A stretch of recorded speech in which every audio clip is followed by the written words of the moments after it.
You are listening to. You're listening to. You're listening to. You're listening to Noel Johnson. Noel Johnson On Lockdown. Lockdown Radio. Lockdown Radio. Live today. Lockdown Radio. It's Matchbox 20. How far we've come right here on Lockdown Radio. Don't forget, coming up, I'll be chatting to Michelle Scharnick right now. But a little later, I'm going to be featuring Paul Hoyt. And what an incredible musician he is. And look forward to having him on the show and playing some of his stuff for you. So that's going to be happening at about 12:30. But right now, I'm going to be talking to Michelle Scharnick from the Jes Foord Foundation. She's a counseling psychologist at the Jes Foord Foundation. And of course, last week, Police Commissioner Becca Clearly released the crime stats, and everything was low. Everything had been lower, and with the exception of gender-based violence. And that obviously had increased. And I think over that weekend, last weekend, they had arrested like 184 people already for transgressing against women and children. So joining me now on the line, clinical psychologist or counseling psychologist at the Jes Foord Foundation, Michelle Scharnick. Welcome to the show. Good afternoon, Noel. I am great, thank you, and yourself. Thank you so much for having me this afternoon. Only a pleasure. Now, I was just talking about the gender-based violence stats being increased and whatever. You guys must have been kept busy in this third week of lockdown. What do you guys get up to during this time? Yes, Noel, I definitely agree with you. As we start into our third week of lockdown, it's definitely a challenging time for a lot of people.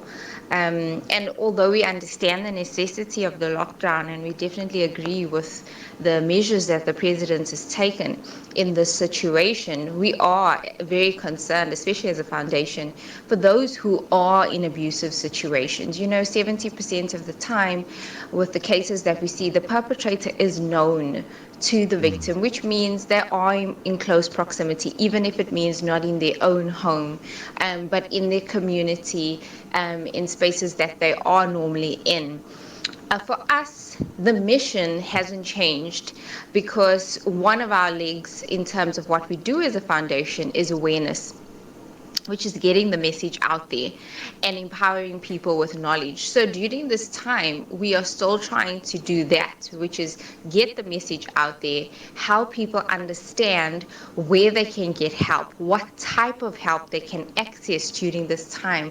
Because although we are on lockdown, there are essential services that are still available. And part of those essential services does include help for people who are in abusive situations or are vulnerable to abuse during this time.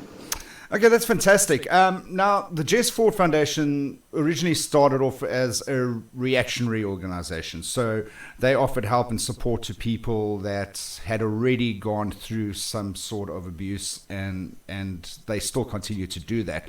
But they've also now, you guys have taken a more proactive approach towards gender-based violence. This is through your Learn Awareness Impact Program and, of course, Jes Foord's awareness talks that she does.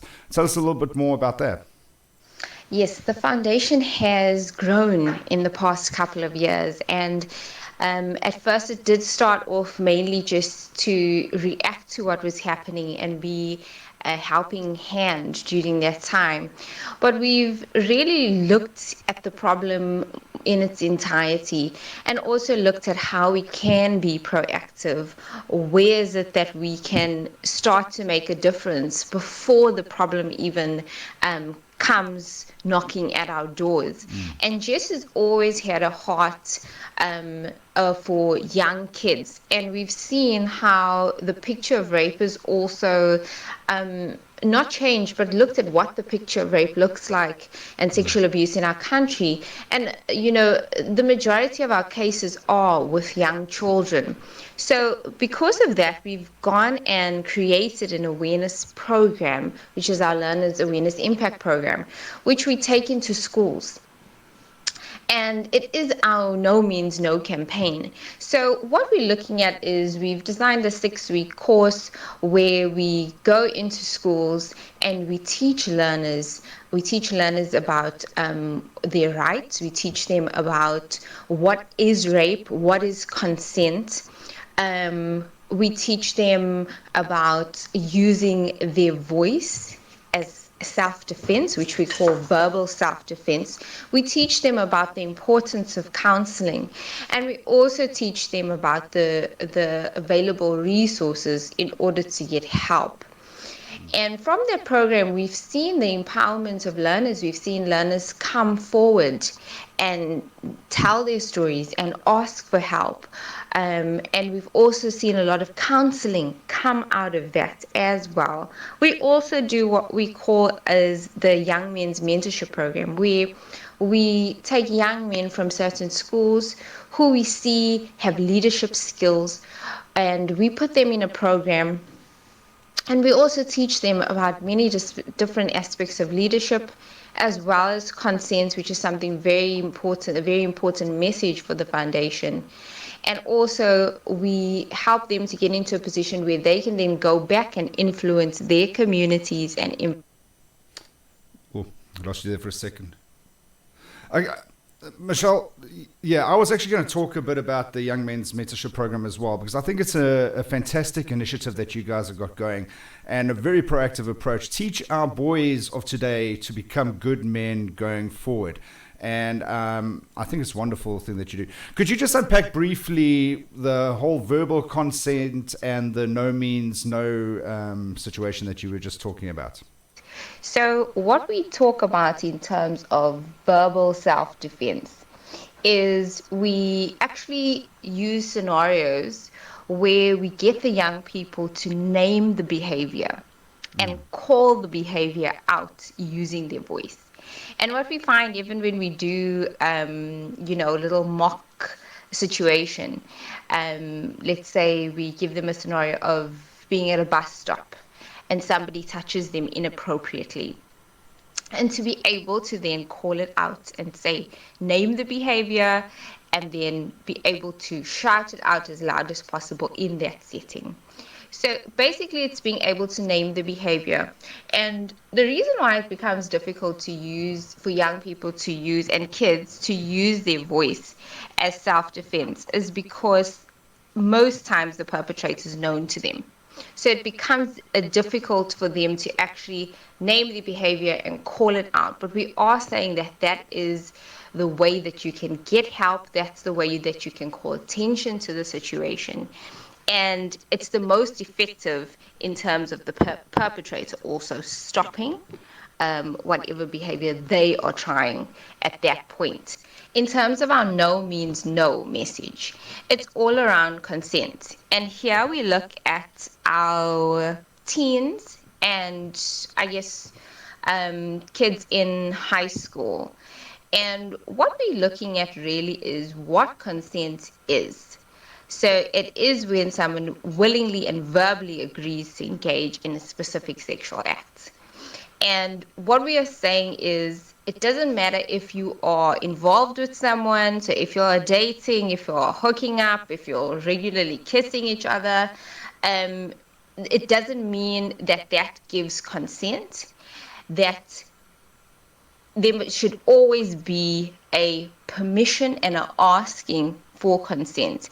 And at any point you can withdraw consent. It doesn't matter what you're doing at a point. If you say no, no means no. So you are allowed to change your mind. We also make our teens and our high school students aware that silence is not consent. So if you didn't hear the person say no, it doesn't mean they're giving their consent through silence. And that consent cannot be given if the person is under the influence of drugs or alcohol. And you cannot get consent, obviously, from someone who is sleeping as well. So really, when we're looking at consent, we are saying that no means no, even if it's a quiet no, even if it's with a smile, even if it's somebody that you're already kissing or hooking up with or dating. what we want in any interaction is true consent. That's right. No means no is very, very specific, and no doesn't mean maybe and whatever. So I think it's a very important message that you guys are driving home there, and well done for that. Now, in this time of lockdown, if someone finds themselves in a situation that they don't want to be in, an abusive situation, who can they contact? What can they do? Who can they go to? How do they go about it? During this lockdown period, if you find yourself in an abusive situation, your first point of call is the Gender-Based Violence Call Center, which is a national number that operates 24/7, and that number is 0800 428 428. That Gender-Based Violence Command Center also has a Please Call Me facility. So you can just send a Please Call Me, and then they will call you back. And to send a Please Call Me is *120 *7867#. If you have been raped and you need assistance, we are saying go straight to your police station. They will take you to what is called our Thuthuzela care centers, which operate across the country. They're specifically for rape survivors. It is where you get your care, holistic care done. So you would get your medical treatment, you would get counseling. If you choose to open up a case, you could also report the case there. Within KZN, we have our Thuthuzela centers at Prince Masheni Memorial Hospital, at Mahatma Gandhi Memorial Hospital, at RK Khan Hospital, and at Addington Hospital. If you're in PMB, there's a Thuthuzela center at Edendale Hospital. And if you're in Port Shepstone, there's a Thuthuzela center at Port Shepstone Regional Hospital as well. So the police, if you go straight to the police will take you to a Thuthuzela care center. But you can go straight to a Thuthuzela care center on your own as well. Okay. If you're needing any further information, you can also contact the Jes Foord Foundation on 0861 333 449. Yeah, I was just about to ask if we could contact you. Fantastic. You guys are doing such a great job, and thank you so much for joining us on the show today, and keep up the good work. Thank you so much for having me, Noel, and thank you for being part of sharing the message of awareness and also the message that help is available even during this lockdown.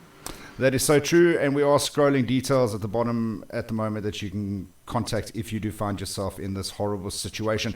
Right, that was Michelle Scharnick, counseling psychologist from the Jes Foord Foundation, and what a wonderful job they do. You are listening to You're listening to Noel Johnson on Lockdown Radio. Lockdown Radio. Live today